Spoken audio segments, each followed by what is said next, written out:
కానీ కెమెరామెన్ విషయంలో మాత్రం అది ఏ, దైవ నిర్ణయం. ఎందుకంటే మొట్టమొదట పిసి శ్రీరామ్ గారు అనుకున్నది మొట్టమొదట. ఆయన వచ్చాడు. ఆయన ఆ, చాలా చాలా అద్భుతమైనటువంటి చేశాడు. ఫస్ట్ షెడ్యూల్ కృష్ణకుమార్గా ఉండేటువంటి ప్రీ కృష్ణదేవరాయల షెడ్యూల్ అంతా ఆయన చేశాడు. చేసేటప్పుడు సడన్గా సమ్ అల్సర్ ఏదో వచ్చి చాలా సీరియస్ జబ్బు చేసింది ఆయనకు.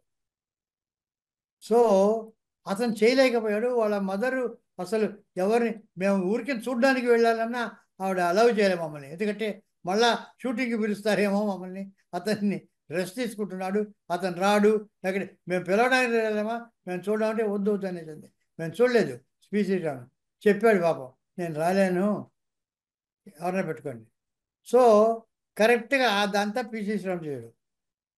అక్కడి నుంచి ఒక 2 మాసాలు రాయలవారి సెట్టు, ఆ హాలు అవన్నీ చేయాలి. దానికి అలాట్ చేసాం కృష్ణదేవరాయలు.